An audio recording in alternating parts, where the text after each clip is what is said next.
Bonjour à tous, bienvenue sur Information Pontoise. Aujourd'hui c'est lundi, donc c'est lundi sport.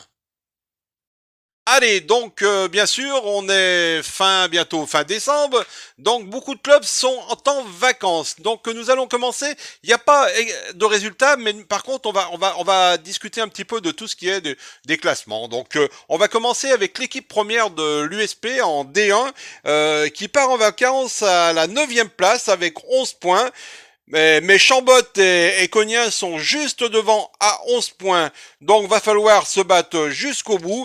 Mais ça, on leur fait confiance. Et on fait confiance au coach, aux joueurs, pour réussir cette deuxième partie de saison, pour pouvoir s'en sortir. Toujours à l'USP en D3, l'USP est 7ème avec 14 points.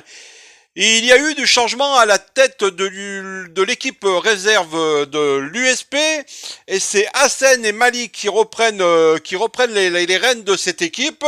Donc on va leur faire toute confiance. Hassen qui était déjà l'année passée responsable de l'équipe première avec le coach Raoul. Donc il connaît le sujet.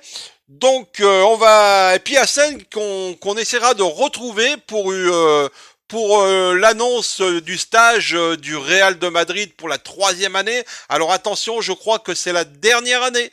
Donc je crois que les inscriptions sont déjà en ligne, mais ça on en reparlera avec lui. Donc on va faire confiance aux deux nouveaux coachs. Hein. Alors Malik était déjà dans le staff, mais il y a eu du changement. Donc ça va repartir comme en 14. Allez.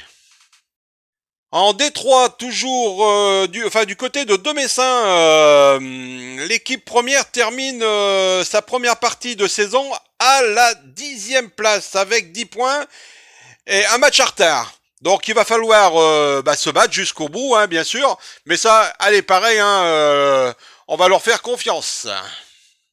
Du côté de Novalaise, toujours en Détroit, il faut savoir, hein, vous avez dû le comprendre, l'USP, de Messin, Novalaise sont dans la même poule.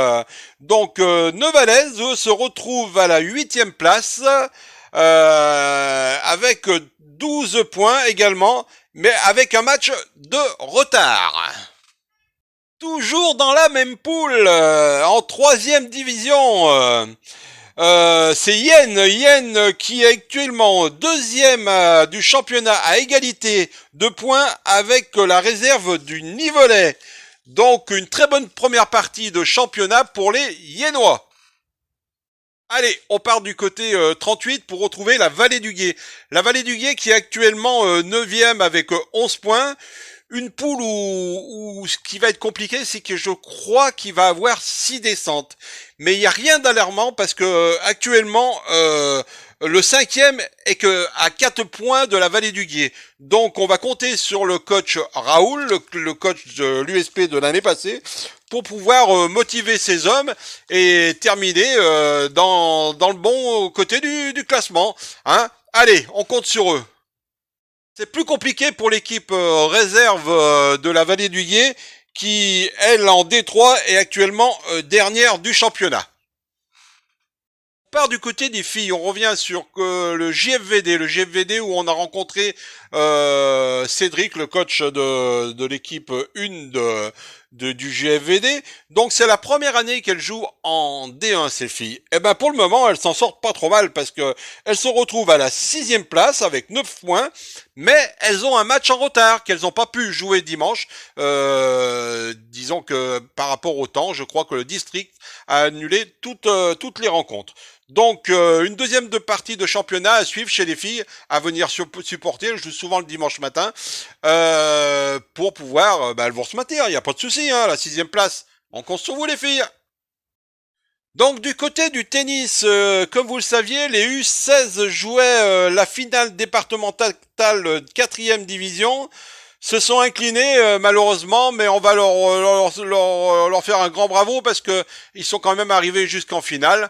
Donc à revoir ça plus précisément avec eux. Donc je lance un appel au tennis, hein, s'ils veulent tac tac me téléphoner pour faire un petit point sur le club. J'attends de vos nouvelles.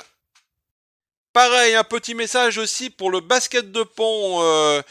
Isère, Savoie, Pont Basket, j'essaye de rentrer en contact avec eux, je leur ai envoyé un petit message. J'aimerais en savoir plus, hein, pouvoir les rencontrer, pouvoir donner aussi les résultats. Donc n'hésitez pas.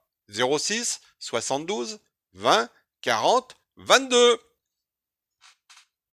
Bien, voilà, on a essayé de faire le tour un petit peu de tous les clubs de l'Avant Pays Savoyard et puis un petit peu aussi de l'Isère.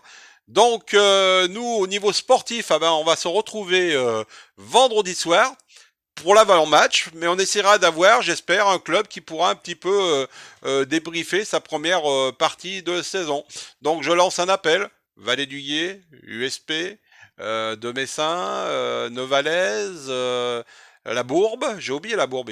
Tiens, j'ai oublié la Bourbe. La prochaine fois, on regardera aussi les résultats de la Bourbe. La Bourbe, c'est les Abrais. Hein. Donc, excusez-moi les amis, mais on reviendra la prochaine fois sur vous aussi. Donc voilà, 06 72 20 40 22.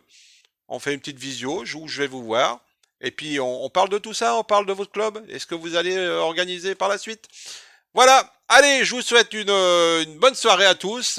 Malheureusement, on va pas revenir sur le match d'hier où ça a été très très très très compliqué pour nos Bleus, mais ils ont su réagir. J'ai bien cru que, comme on dit, hein, la chatte à des champs allait nous sauver de tout ça, mais non. Bravo aux Argentins, bravo à Messi pour sa carrière. Hein, et bon, après nous, hein, c'est pas le même niveau, hein, vous le savez. Hein. Voilà. C'est comme ça. Un jour on gagne, un jour on perd. Bravo à eux. Tant pis pour nous. Allez, bonne soirée les amis. Et à demain. À demain. Surprise demain.